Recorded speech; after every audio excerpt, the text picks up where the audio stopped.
30 years ago, at the end of 1994, the Stone Roses released their sophomore album, Second Coming.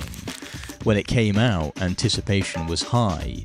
Just 5 years previous, after all, many fans' heads were sent spinning into orbit by the undeniable electric buzz of the Roses' self-titled debut. But, almost as if preordained, Second Coming failed to set pulses racing in the same way that the group's inaugural album had. Eventually, its muted reception tripped the band's momentum and led to their untimely split just a few years later. Perhaps then, 30 years on, it's time for a reappraisal of that record. This is the story of Second Coming, the Stone Roses' difficult and often overshadowed final record. In the late 80s, the nerve centre of English culture found an unlikely home in the northern city of Manchester. Despite its gloomy, rain-soaked image, Manchester was becoming a mecca for music and nightlife lovers across the UK. Bands like Joy Division and The Smiths proudly announced their Mancunian provenance, whilst nightclubs like the Hacienda were emboldening the city's reputation as an essential destination to experience the acid house and rave scene. The fizzing energy necessitated a rebrand of the city, no longer Manchester but Madchester, the nucleus of the UK's new musical do-it-yourself ethos. Out of that heady atmosphere emerged the Stone Roses, a four-piece who inherited the groove and sexiness of the city in which they were formed, and combined it with an easy confidence, exemplified by the strut and swagger of lead singer Ian Brown. In 1989, the band released their debut self-titled album. On that record, the band would invoke the kind of timeless melodies that you would typically find on records made by the group's 60s forebears. The band's bassist and drummer, Manny and Rennie, bolstered the songs with a clear sense of funky rhythm, giving guitarist John Squire an imaginative canvas with which to paint over with swirling washes of guitar. But most endearing were Brown's lyrics, characterised by a youthful lippiness bordering on arrogance.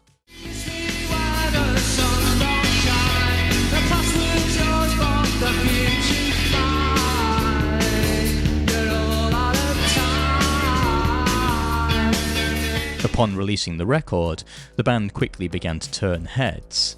Late in the year, the Stone Roses were voted by the NME readership as the Band of the Year, and they soon found themselves playing bigger and bigger venues, eventually playing the Northwest Spike Island in 1990, an event that came to be known as the Woodstock of the baggy generation. Despite the initial frenzy, however, things soon began to go pear-shaped. Starting in 1990, the band found themselves embroiled in a lengthy court battle with Silvertone, the record label that had put out their first album. That lawsuit would drag on until May 1991, after which the band took time off to focus on their personal lives and travel.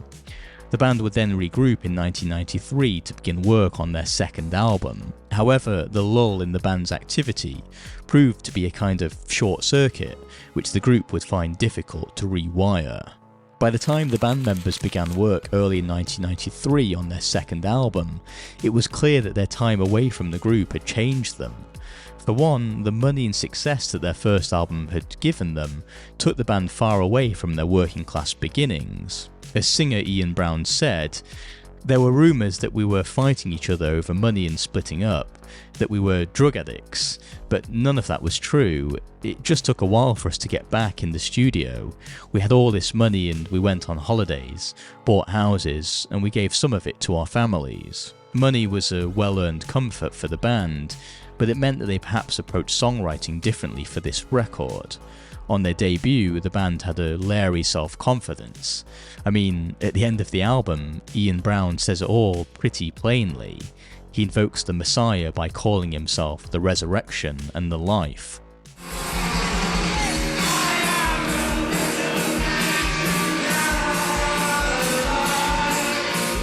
On this second record, however, the band perhaps felt there was more to lose, and they didn't want to just repeat themselves.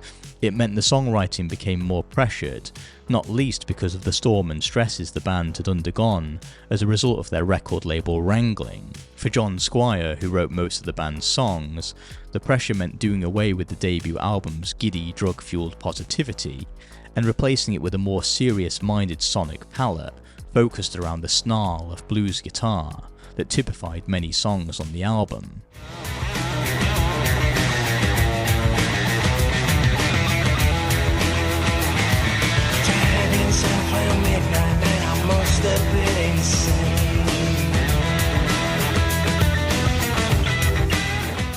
That heavy blues rock sound lent itself well to the changes in the band's lives.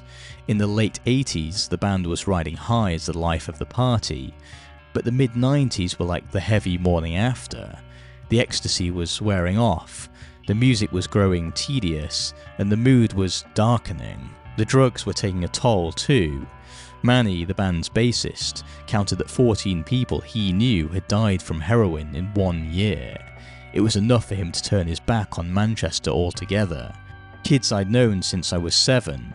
I've seen people I've never ever thought would take the drug fucked. Me, I'll turn my back on them people, however much it hurts me. That's why I moved out of Manchester.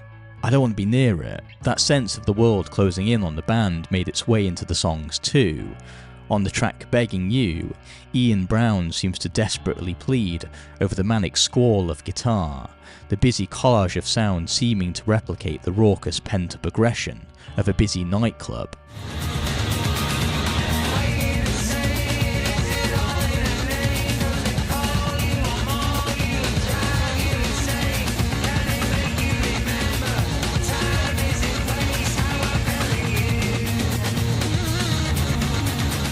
The waning softness in the band's sound seemed to reflect changes in the wider scene. The Hacienda, which had become an icon of Manchester's dance scene, had become the backdrop of a number of violent incidents in the early 90s, and was temporarily closed for a period. The increasing prevalence of violence and aggression seemed to sharpen the dance scene's hitherto soft focus, and bring well-intentioned ravers to an unwelcome sobriety. It seemed the culture was changing, and it was all making the band pretty introspective. On the song How Do You Sleep, the band would kick out and take aim at governments of the day, who would willingly send unwitting young people into war for their own gain. So raise your glasses, here's a toast to wasted life. May all their gods come back to haunt you and tell you how they died. The song's anti-war message had a universal theme that people could get behind, but the band perhaps wrote it with one eye on the way that the scene around them was changing, losing its good cheer to external malevolent influences. That sense had its own natural impetus too. In the interim period between the first and second albums, some of the band had also become fathers. The band members quickly found themselves thinking about what the world would look like for the next generation. On Your Star Will Shine, Squire writes a lullaby for his young daughter, in which he inscribes a clear message of paternal protection. When the storm outside is raging and the dogs they howl your name, lay down, sleep, I'll kiss you, your star will shine again. Likewise, though this album has an evidently harder edge to the first record, you can hear the band thinking a lot more about the world around them. Whilst on the first record, Ian Brown would position himself at the centre of his world, a closer look at the lyrics of songs like Daybreak reveal a deeper maturity. On this track, Brown pays tribute to his deep love of black music by essentially pointing out that the origins of human civilization lies in Africa. So why no stack for black collar radio station in Mr. City? Been going on so long, level on the line, I'm a leap on the vine of time. Black bones are the original bones, and so this the whole wide world should know you're. I came to sing this song and you're singing. In cursory appraisals of this record, some people quickly skim over how different and subversive this kind of direct message would have been coming from a band like the Stone Roses, in a scene which often placed a premium on boastful braggadocio. The single Love Spreads treads similar ground, giving credence to the idea that the band were right on this album, before being right on became vogue. On this track, the band positioned the Messiah at the centre of a dusty blues song, but they instead reimagined the saviour as a black woman.